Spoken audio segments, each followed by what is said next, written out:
Hi, all my fellow classmates. My name is Abby Schaefer. I'm from Preston, Idaho. Um, and the career that I chose to study is social or human service assistant.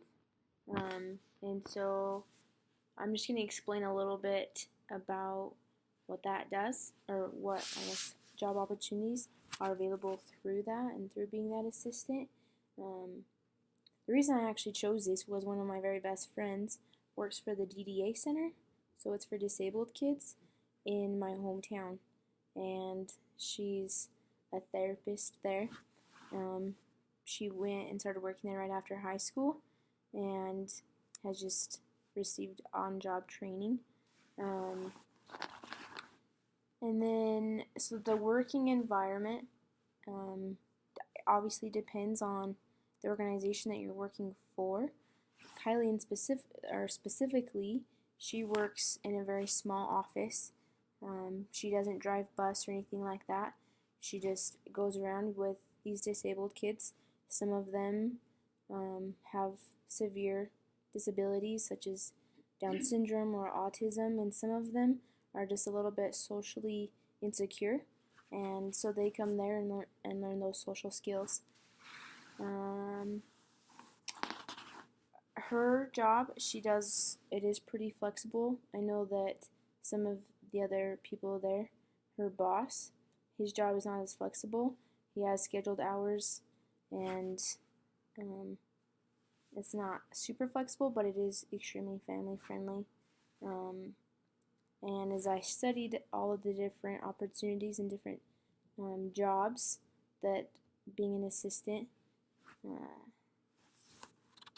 I guess, leads you to, are all pretty family friendly, which is comforting to know. Um, Let me see.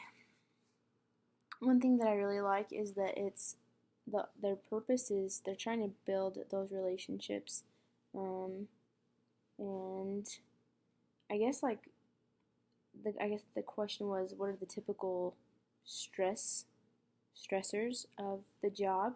And as I did my research, I found that one, and probably the most common, is that you're working with people that are at a very high stress rate. And so it's really hard day after day working with people that are stressed and are confused and trying to figure out life themselves, to not become stressed and worried yourself, and to take that back into the family life.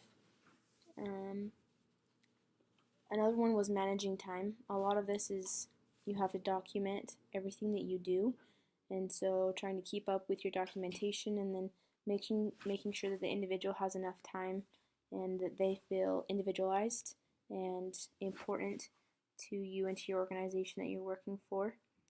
Some of the benefits, I really couldn't find anything. I know that Kylie doesn't receive benefits. Um, I I think maybe it would depend on the different organization that you're working with. Some may offer some, but I know hers does not. Um, some of the job tasks that it includes is, like I said earlier, a lot of paperwork, making sure everything has been documented about each individual. Um, let's see.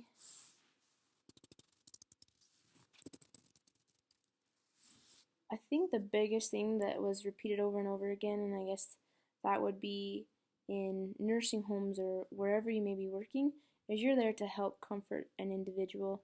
And if that's helping them find resources that they can solve their problems at, or if that's just simply sitting down and talking with them and being a friend to them, that was something that I really found that was brought up multiple times. Um, and adding to that, we, or whoever's in this job or this field, is going to have to know the different opportunities that are available throughout the community and be able to work with those different organizations as well. Different education requirements. Kylie didn't, she went straight in from high school and just had on job training. Most of the different fields do require further schooling. They don't specify in which area, but they do prefer that you have more schooling. And then it was funny, as I kept reading on each document, it did say that you do need a driver's license. So I guess that's documentation that you need as well. And then, oh, as far as salary, the average was $14.32, and then it varied. Obviously, in a nursing home or rehabilitation center, something like that, it was closer to $12.85. Anyways, it varied, and the highest was up towards $22. Um, and so it definitely varies depending on how long you've been in the career, how much education you have coming into the job field, different things to take into consideration. I think one of the things that as far as miscellaneous things that apply to this, was that the people that are working in this field, they're not a counselor, they're not necessarily a therapist in the sense that they can counsel people, and